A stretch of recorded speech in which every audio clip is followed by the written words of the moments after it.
What happens when the tribal chief himself steps away from the bright lights of the WWE arena to make a surprise visit that stuns the entire wrestling world?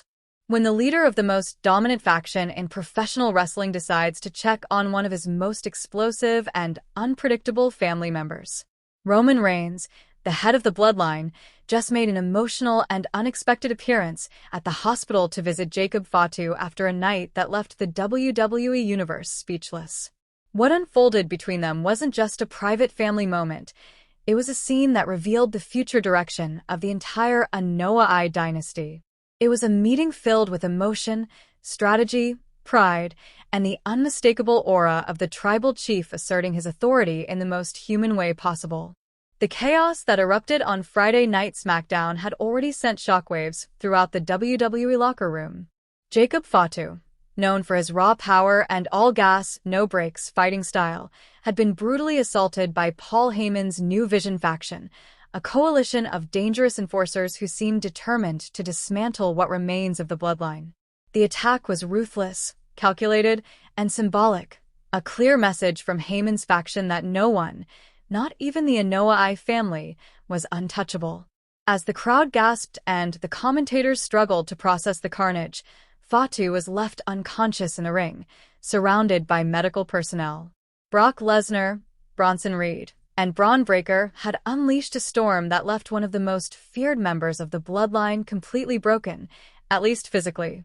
But as the doctors worked on stabilizing Fatu's condition, another storm was brewing, one far more dangerous. Because when Roman Reigns learned what happened, the look in his eyes said it all. This was not just a family emergency. It was a declaration of war.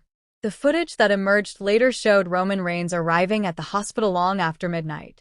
The usually calm and composed tribal chief walked through the sterile white corridors with quiet intensity. Every step he took carried the weight of his family's legacy and the anger of a man who had seen his blood attacked. Gone were the bright lights, the pyro, and the roar of the crowd. In their place was the low hum of hospital machinery and the steady rhythm of Reigns' boots on the floor, a sound that echoed like a drumbeat of impending vengeance. As he reached Jacob Fatu's room, security tried to hold back reporters and cameras, but Roman didn't hide. He wanted the world to see. When he entered the room, Jacob Fatu was lying there, bandaged, bruised, and connected to machines, but his eyes were still burning with defiance. Roman stood beside him for a long moment, saying nothing.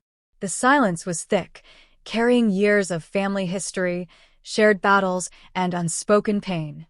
Finally, Roman spoke, his voice low but full of authority. "They tried to break you," he said. The words weren't a question. They were a statement of fact, delivered with the cold calm of a man who had seen this kind of treachery before. Fatu's lips curled into a grim smile as he tried to sit up. "They can't break what's unbreakable," he rasped, his voice hoarse, but filled with that same fighting spirit that made him one of the bloodline's fiercest warriors. Roman's expression softened slightly as he placed a firm hand on his cousin's shoulder. "You fought like a warrior," he said, leaning closer, "but now we fight smarter." There was an edge in his tone, a strategic, calculating undertone that suggested Roman Reigns wasn't just reacting emotionally. He was planning something. And as he leaned closer so that only Fatu could hear, the microphone still caught his next words. "When you're ready, we show them what happens when they touch our family. We show them the true meaning of destruction." In that single sentence, the tone of WWE's entire power struggle shifted. This was no longer just a feud between factions. It was now a deeply personal battle, one tied to blood, legacy, and the future of an empire that has ruled wrestling for generations. Roman's visit wasn't just about checking on a wounded relative.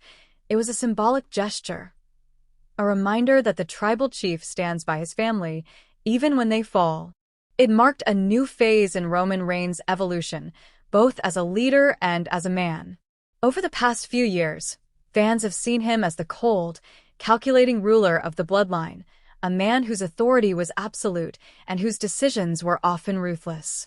But in this moment, we saw something deeper, a sense of responsibility, of protection, and of unity. This visit revealed that Roman Reigns understands that being a leader isn't only about dominance. It's also about healing the fractures within his own family and preparing them for the next chapter of war.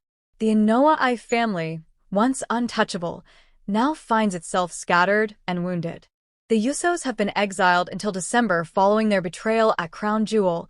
Solo Sikoa has formed his own faction, the MFT, and Jacob Fatu lies in a hospital bed recovering from the most vicious assault of his career. The empire that Roman Reigns built with such precision now teeters on the edge of collapse. But if history has taught us anything about the tribal chief, it's that every fall only fuels his resurgence. When Roman left Fatu's hospital room, the cameras caught one final image, Roman pausing at the doorway, glancing back at his cousin with a rare look of emotion. It wasn't pity. It was determination. The look of a man who had made up his mind. This was no longer about titles or championships. This was about family. It was about legacy. And it was about revenge. Behind the scenes, insiders have already begun speculating about what Roman's next move will be. With Heyman's Vision faction gaining momentum, the Bloodline's future depends on how Roman chooses to respond. His alliance with Solo Sikoa's MFT faction and his renewed bond with Jacob Fatu could mark the beginning of a new version of the Bloodline, one forged in fire, vengeance, and unity. Fans are already buzzing about the possibility of a new family alliance, one that combines Solo's ferocity, Fatu's explosive energy, and Roman's tactical brilliance. Together, they could represent the next evolution of WWE's most dominant dynasty. But Roman knows the stakes are higher than ever. Heyman's empire is powerful, dangerous, and backed by monsters like Brock Lesnar, Bronson Reed, and Braun Breaker. The Vision faction isn't just a threat, they're a declaration that the old order must fall. But for Roman Reigns, who built his reign on loyalty, blood, and dominance, that's a challenge he's willing to face head-on. In many ways, this hospital visit was a microcosm of everything Roman Reigns has become. The ruthless conqueror now walks the path of the protector. The arrogant champion now carries the burden of his family's survival. The once isolated tribal chief is now learning that true power isn't just about fear, it's about unity. And perhaps, deep down, that's the real story unfolding here. The Inoue dynasty isn't dying, it's evolving. With Fatu's eventual return, the Usos' redemption on the horizon, and Solo Sikoa's newfound leadership, Roman Reigns may be on the verge of building something even more powerful than the original bloodline. Something that blends loyalty with purpose, fury with intelligence, and chaos with strategy. As Roman left the hospital that night, the cameras caught him saying one final phrase under his breath, "This isn't over." That line, though simple, carried the promise of a storm. The storm of retribution, of Fami.